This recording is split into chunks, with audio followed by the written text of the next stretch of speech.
Greetings, Legionnaires, and welcome to the Wrestling Legion Weekly Podcast. I'm Nick the Geek, and I'm joined today by Simon himself, my partner in crime. Si, how the hell are you doing? Really good, mate. It's a beautiful sunny day, and there's nothing I'd rather be doing than sitting here talking about wrestling. Nice to say. How are you? I'm all right. As you can tell, though, ladies and gents, we are unfortunately one short of our Triforce of Power this week. Andy, get well soon, mate. Hope everything's going fantastic for you. We'll see you soon. Right, but let's just get straight into the show, shall we, Si? Reasonable amount to talk about, not too much, but it's been a reasonable week. So, it's Week in Wrestling, and that means one thing. You can't have Week in Wrestling without CM Punk. All right, it's not possible to have wrestling news without CM Punk anymore. It doesn't exist without CM Punk. Without CM Punk, there is no news. The rest of it is just filler. And the big question for me this week, Si, with CM Punk is, of course, the build-up to Collision. Most people were expecting Collision for Punk to be the headline star. The show was being booked for Chicago, which made sense. It's Punk country. And then this week it comes out, Punk had a giant rant on Twitter. I'm not going to try and find the quote here. It's been deleted anyway. Punk had a giant rant on Twitter saying he doesn't know anything about this. Then Warner Brothers Discovery came out and said that CM Punk is not affiliated with AEW Collision at all, but then released another statement saying they regretted making that statement. So my question to you, Simon, is quite simply, is CM Punk back with AEW? Did he never leave? Or is he out of the door? I think one or two things are true here. So, you've covered most of it. There was also the argument with Alvarez that Punk had a rant on Instagram about, and I'm with Phil 100% on that one.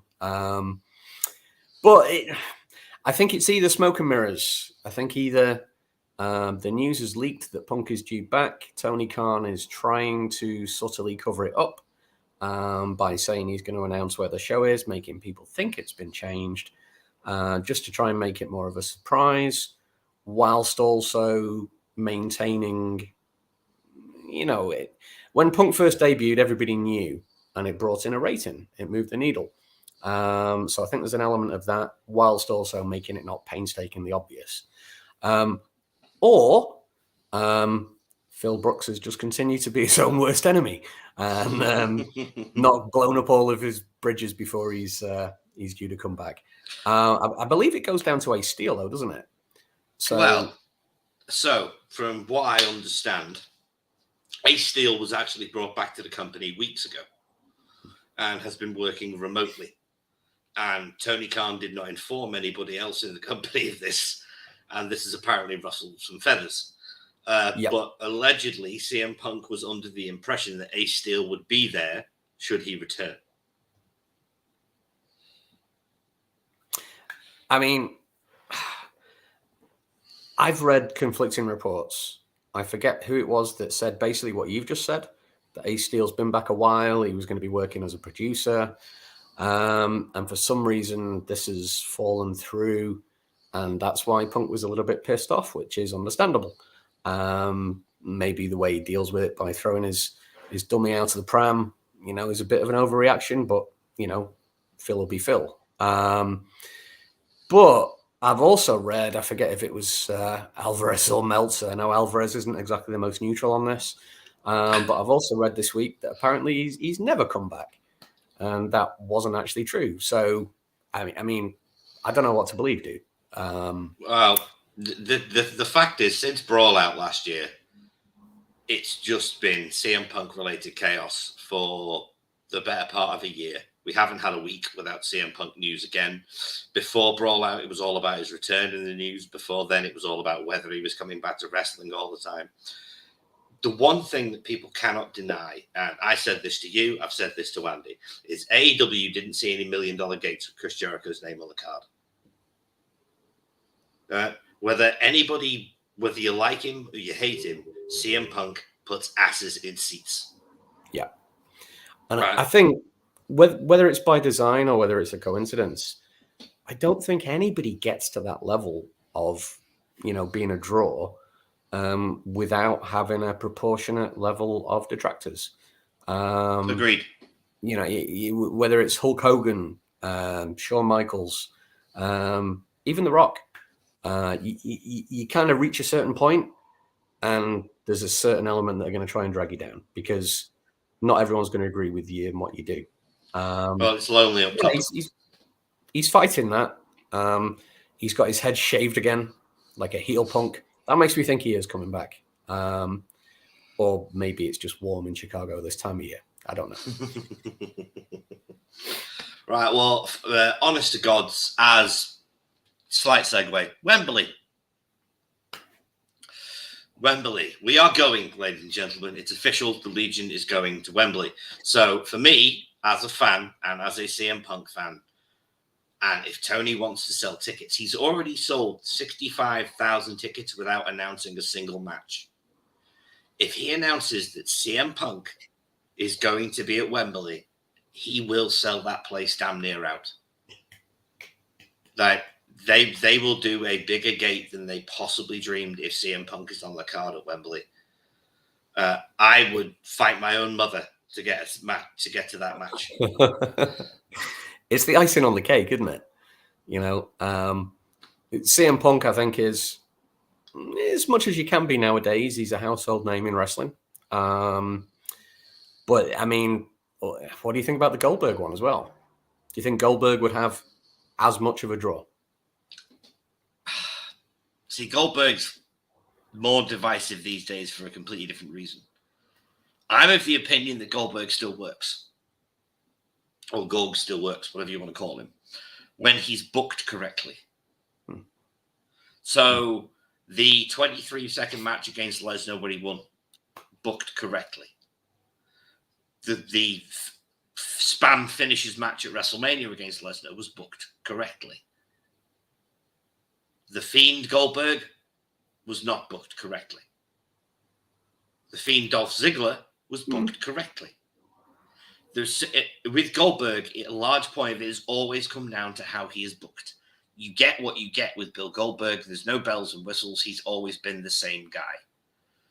But as far as him drawing, I've never got to see Goldberg live, and I'm a WCW mark. I'd love to see him live. I think I just missed him by a few weeks in 2003, but again, I've not seen him live either. It's not a shade on what he once was, let's be honest. No. But I do think there's quite a lot of people, maybe not as many as Punk, but there's quite a lot of people that would buy tickets to see Goldberg.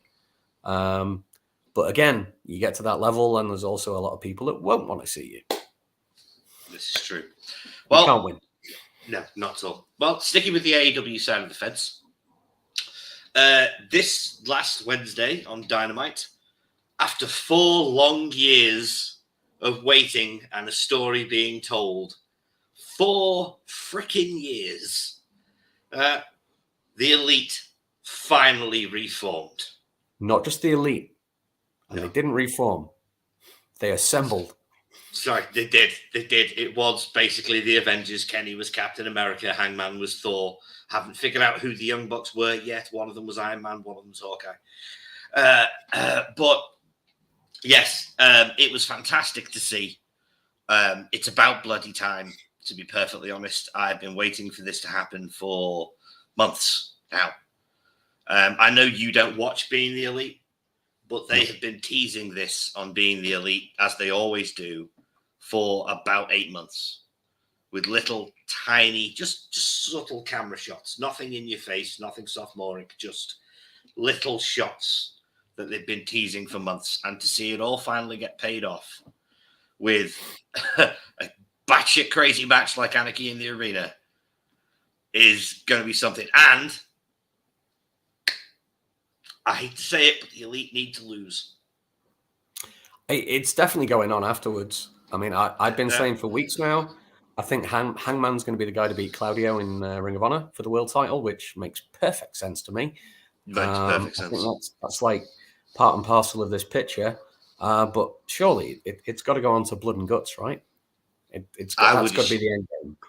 I would assume Blood and Guts is going to be the coup de grace of where it all winds down. And in between, we get Moxley versus Kenny, and we get Bryan versus Kenny. And we hopefully get Nigel McGuinness joining the Blackpool Combat Club. We could all dream. I mean, Nigel at Wembley, dude, would be a dream. All hail Nigel McGuinness. The man was taken from us before his time, and the opportunity, if it arose, to see Nigel McGuinness live at Wembley, I can't imagine how happy he'd be, but I know I would be. But speaking of another British alumni who might be performing at Wembley Stadium, and just to tie into something else in AEW that I want to talk about, Will Ospreay. I thought you were going to go for the other one, but okay. No, Will Ospreay. Will Ospreay has been very vocal about the fact that he wants a match at Wembley Stadium. Now, I don't know if you've been paying attention to New Japan, but currently at the next big show, it is Will Ospreay versus Hiroshi Tanahashi in a number one contendership match for Kenny's United States Championship. Now, I know Forbidden Door is just around the corner as well, but if I'm Will Ospreay and I'm Kenny Omega and I'm Tony Khan, and I think Will's winning with the US title back, I put that match on in Wembley. That's a hometown hero winning one of the biggest championships in the world in Wembley Stadium. It's a dream for Will. It's a dream for the fans. Just, yes, please. I'm kind of with you. I kind of am, kind of not. I love Will. Been a big fan for years. And if he's come in doing regular appearances on the build up to the show and he sticks around for a little while afterwards, yeah, sure. If it's like 3 to 6 months, that's great. But if it's just a one-time deal for a one-time match, keep it at Forbidden Door, because that's what that show's for. That's you know. Okay, I can understand that point. Keeping with AW, Double or Nothing, right around the corner now. A week away. The card is really shaping up. Like, it really is. You've got the Pillars 4-way for the championship. A lot of people seem to be under the complete misconception that it's 100% guarantee that MJF is winning this match.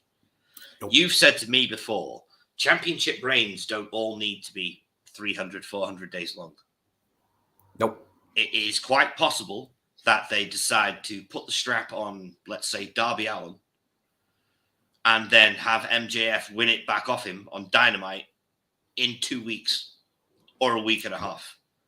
Sting was WCW champion for a day.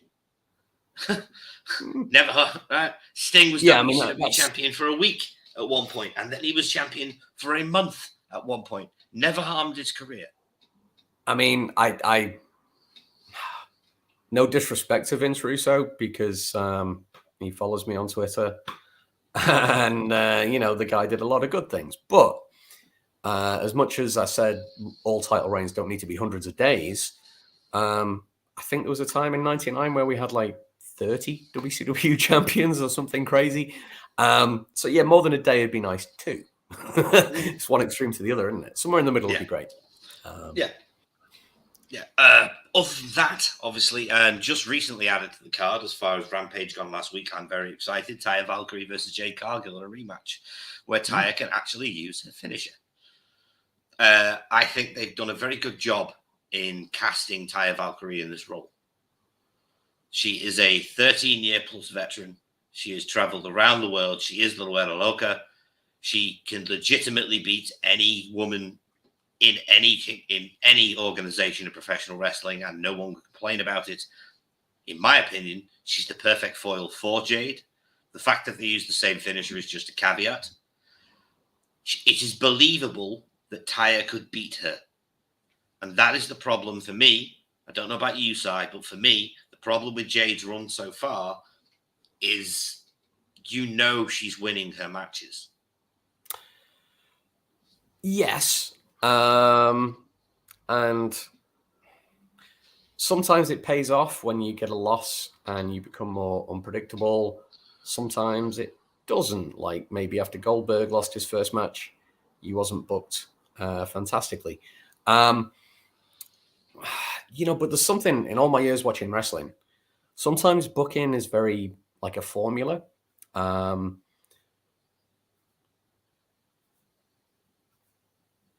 Oh, okay. Thank you, David. That cleared that up Um, for me. Slightly disappointed it won't be at Wembley. Sorry, sir.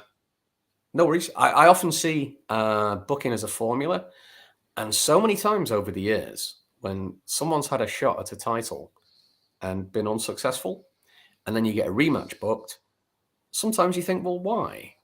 And quite often it ends up that the second match is when the challenger wins. It's just one of those things that kind of sneaks under the radar sometimes. So I didn't think for a second that Jade was going to lose, but the way it's been booked, yeah, anything can happen. Anything can happen. And speaking of anything can happen, we are graced with the presence of the one and only king of wrestling, Jimmy. How you doing, buddy? But sticking with Forbidden Door, a match that I think is going to be a bit of a sleeper, and I know a lot of people aren't happy about, but I don't understand why, is FTR defending the AEW Tag Team Championships against Team TNA. Now, that's Jeff Jarrett and Jay Lee, for those who are not in the know. Now, Jeff Jarrett was asked the other week, why are you getting so much time on TV? And he gave a very simple, honest answer. Because I connect with the audience. Whether they boo me or they cheer me, they're doing it because they want to see me go down or they want to see me get up. A lot of guys on AEW's roster could learn a lot from Jeff Jarrett. A lot from Jeff Jarrett.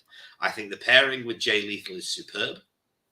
They seem to have so much fun together as a team. And that's always an advantage for any team, especially when they're a bit of a throw-together team like J&J. What's your preferred outcome on this match, Si?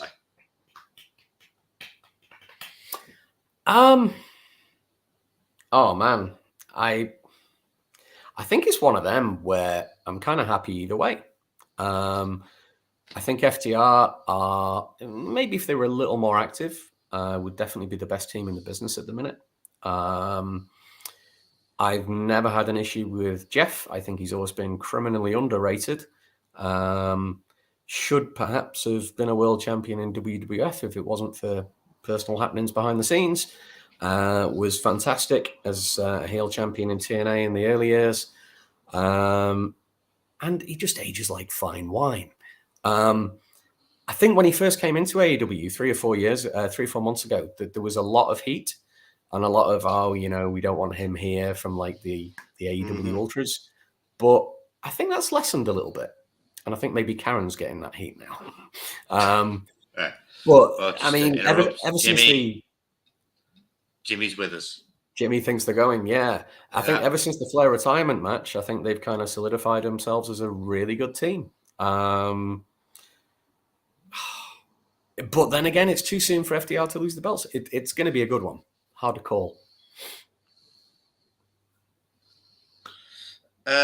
Sorry, my phone was ringing then. I was just telling it to shut up. Right, sorry, back on track. Okay. Right, there we go. Okay. No. TNT Championship. Wardlow versus Christian Cage. Ladder match. Oh my God, I hope Christian wins. I'm sorry. I know you are a big proponent of Wardlow, Si. But they have lost all his steam. Like, he was up here 6 months ago, and now he's the TNT champion again, and he's kind of middling around the mid-card vortex. But do you know why that is? In my opinion, Wardlow is a good Batman, and MJF was his Joker. And they just, it was symbiosis. They just fed off each other, elevated each other, bounced off each other. They were brilliant together. They were brilliant feuding. And I think Christian has got the potential to get that same kind of thing from Wardlow. Well, to keep the analogy going, Batman has an entire rogues gallery. It could just be the point that he hasn't found his next nemesis yet. But I'm starting to... It's an odd comparison, but it's lost about as much steam for me as Bray Wyatt did in WWE before he mysteriously disappeared again. I was really invested in Wardlow when they first started the run. I was like, yes, they're pushing this young guy who's just made it on the Indies, come to AEW. He's not got a name from anywhere else yet. They're pushing him. He's not one of the pillars, but they're pushing him. And then the more they pushed him, the more I realized they were pushing him off the edge of a cliff. And unfortunately, Wardlow doesn't have the wings to fly yet. He'll get them eventually. I mean, the TNT title situation, the past 18 months has bounced around so much. I mean, it's kind of like been given to people as a reward for effort, and then they've just disappeared from TV. Scorpio Sky, for one example, never really got a reign, did he? After waiting. Don't even get me started. Don't even get me started. And where is he now? I don't think it needs to be a bad thing to have short, quick title reigns. It makes it more exciting to watch. They've just not got the balance quite right yet. But yeah, Christian, I think, will elevate that title. Whereas at the minute, the title is elevating Wardlow. If that makes sense. Yes. Yeah, it does. It makes perfect sense, and I agree with you completely. Right. Have I missed any matches from Double or Nothing that have already been announced? One thing I want to add, and I'm not sure if it's official or not yet, but on this week's Ring of Honor, we had a clash of television champions. Oh, did you take it in? Yes. Yes, we will be talking about this. I soaked it in. And oh my God, I want Zack Sabre Jr. to twist him up in so many awkward angles. If those of you that do not watch Ring of Honor television, this week, Zack Sabre Jr. defended his Ring of Honor title, his IWGP Television Championship against AR Fox. After the match, he was being interviewed by Dasha. He basically said that he is the fightingest champion in wrestling. He is the best television champion in wrestling. This, of course, brought out Samoa Joe. Samoa Joe laid down the challenge. Then, for some unknown reason, Christopher Daniels and Matt Sydal came out and said they want a shot at a TV title. And then Zack Sabre Jr. had the genius idea that him and Joe should team up. And now it's Joe and Zack versus Daniels and oh my God, his name's Sydal. Not Bourne. Evans. Yeah. Sydal. Sydal. But we know where this is going, right? Confused. This is a classic. Can they coexist? I mean, this is a classic. Can they coexist? Yeah. But Joe made a good point. The powers that be in both companies will not want that match to happen. Because for New Japan, the IWGP Television Championship is a brand new championship. Zack is the first champion. They are trying to build a legacy with that belt. And for Tony just doesn't like his boys going down on pay-per-view. Unless they've kind of just telegraphed the fact that it's going to be a 15-minute time limit draw, which nobody loses out. We still get the exhibition. Yeah. I think that's probably going to be the case. But unfortunately, that stops us getting Daniel Bryan versus Zack Sabre Jr. We didn't get it last year. We were supposed to get it this year. And by the looks of it, we're not going to get Zack versus Samoa Joe, which as much as I love Joe, and as much as I love Zack, Joe cannot perform at the level he used to be able to perform at. No. It will not be the match that Bryan versus Zack could be. But anyway, moving on from AEW, because we've covered just about everything from AEW this week. Night Champions, literally a couple of days away. Well, not a couple of days away, 6 days away, but still, it's a few days away. Looking to be a good card, Si. Seth versus AJ. I don't want to take away from the focus of Night of Champions. Mate, I'm sorry, I'm going to have to run. Someone is knocking at my door. Can you hold down the fort? How rude. Yeah, absolutely. I'm sorry, ladies and gentlemen. For me, the whole of next weekend is looking really good.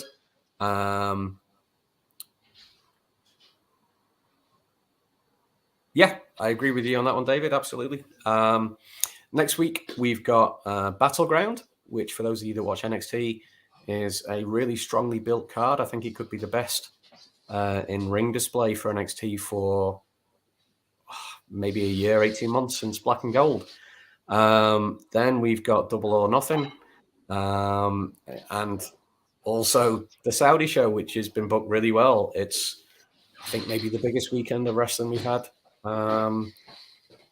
Aside from Mania, maybe all year. and there's so many good matches that I'm looking forward to next week. If you guys are watching now, let us know what you're looking forward to most next week. And I think I can hear my cohort making his return. Is he going to come back with food? Has he had a pizza delivered? So yeah, I'm going to start running down the cards here. Let me just get them up.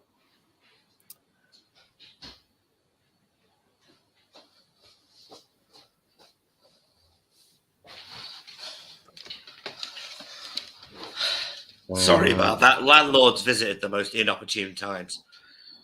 Oh, it's never good timing, is it? No, it never is. I'm just trying to get the actual card here for next weekend. I can't find it. So yeah, while you've been gone, I've been talking about how really we've got 3 super shows next week with the NXT Battlegrounds, Double or Nothing, and the Saudi show are all really promising on paper. Mm-hmm. Yeah, they are.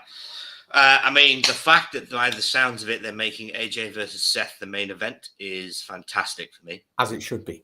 Yeah, it really should be. That belt should be put up in. It's already the loser's title.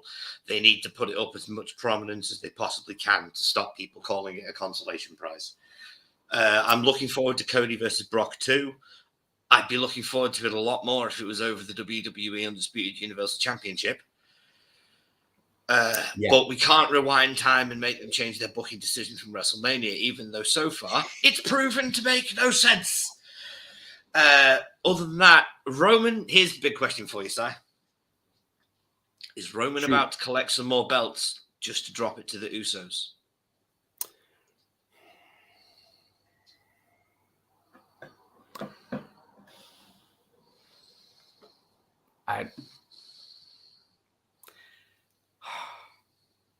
Everything in me wants to say no. Kevin and Sammy haven't done nearly enough with those belts yet. There's a lot more for them in the future. But storyline, mate, I think you're right. I think Roman's going to be the first person in WWE to have 4 title belts since Dan Severn in the summer of '98. Didn't Dan have 7? 6, 7, something like that.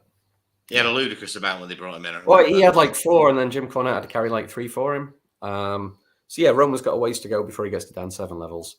But it's hard to bet against Roman and Solo taking those belts. It really is. It really is, unfortunately. Oh my God, someone else is knocking at my door, Simon.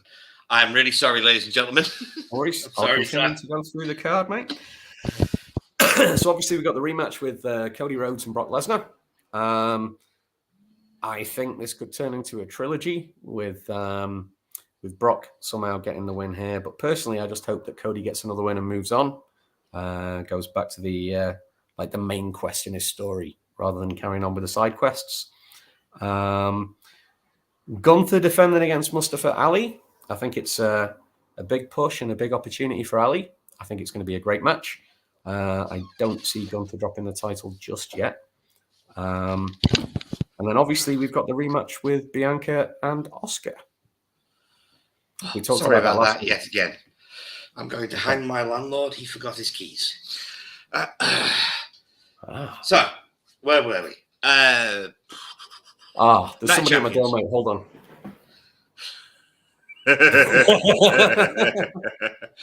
Such professionalism here. I promise I will have a studio soon. And none of this will be happening. I've run through the Saudi card, all 5 matches while you were gone. Oh, fantastic. Honestly, the one match I'm really looking forward to, because it's good for him, but it's going to be the worst night of his career, is Mustafa Ali versus Gunther. Because Gunther is going to chop him to oblivion. I can't wait to see him smack him out of the air. He's going to absolutely obliterate that young man. And I hate to say it, but they always seem to give Mansoor or Mustafa Ali a big match in the Saudi shows. And it makes perfect sense why. Right? It does. It makes perfect sense why. It does with Mansoor. I'm not so sure about Ali because he was American born, but He yeah, has I mean, I can Iranian kind of see that. descent. There's descendancy there. So what I said about it while you were gone is that I think it's the biggest push Ali has had for a while, and I think it's going to be a great match. But yeah, he's going to take some punishment in Saudi. He's going to be absolutely destroyed. His chest is going to be the color of an apple.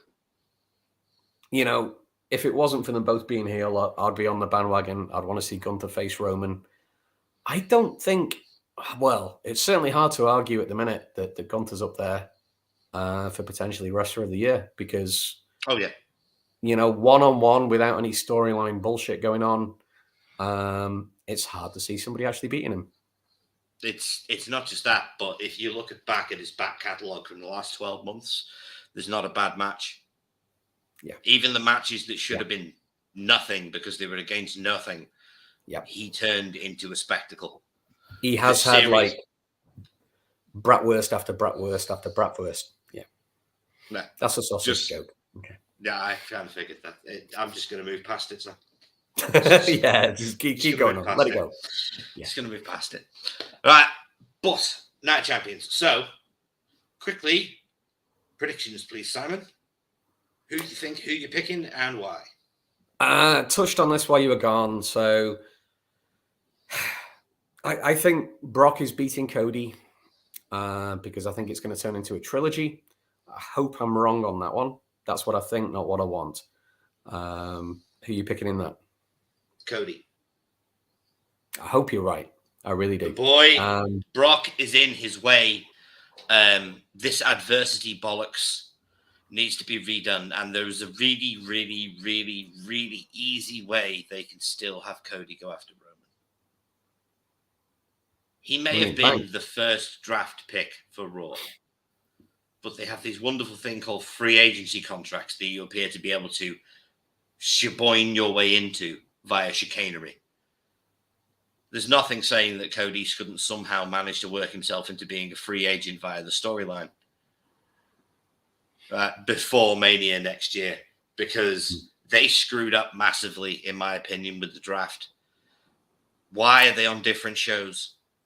The draft, I mean, I think maybe that's to keep them apart till next year at Mania, isn't it? Part of it. But I think the draft was good in principle. It's just this whole people on SmackDown in a tournament for the Raw title kind of doesn't make sense to me. It also telegraphs that AJ Styles is losing. Unfortunately. I mean, it'll be a banger match. AJ versus Seth is a dream match in any world. I think AJ is still great. There's a few people maybe think he's not as good as he used to be, but I think he's still great. I think him and Seth will have a great match. And I love AJ Styles. Big fan since his Nitro debut. But as Air Styles. Before that. Before Air Raid. So there was a scene on Nitro in 99. DDP's doing like a book signing. And AJ Styles, as like a kid, is one of the fans in the line. Not a lot of people know that. Yeah. But I think Seth deserves it more. I think Seth could do some good things with that belt. Yes, I believe he could. And realistically, the Joker needs his prize. Yeah. He hasn't got a Harley Quinn. He needs something.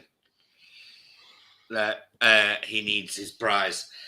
But on the subject of just general booking at the moment in WWE. Now, obviously Vince is back and he has the overall yes or no on everything in the company, but hopefully he is so high up in the company that he will not be sticking his fingers in creative that much. Now, I myself am in the opinion that Triple H has done a bang-up job with what he's had since he came back.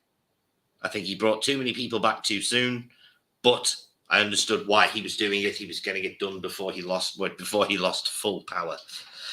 But for me, he's doing a very good job with the booking at the moment. However, the one storyline that was being booked absolutely brilliantly for the past 12 months has lost 90% of its steam for me, and that's the bloodline. They are literally repeating themselves. Roman shouldn't be worrying about Kevin and Sami. They won the titles. That should no longer be the focus of Roman Reigns. They got out the way. They're done. Roman's focus should be on A, next challenger, and B, punishing the Usos for their failure, which will then inevitably, through fan reaction and the Usos getting pissed off, turn them into cool baby faces again. Yeah, I can see that. But I think there's also good logic to why they've done it. Aside from Roman defending his titles, whichever, less, is kind of the reason why the World Championship's been introduced. But also, if Roman was defending his belt in Saudi, then the Seth AJ match probably wouldn't main event, which it deserves. Agreed.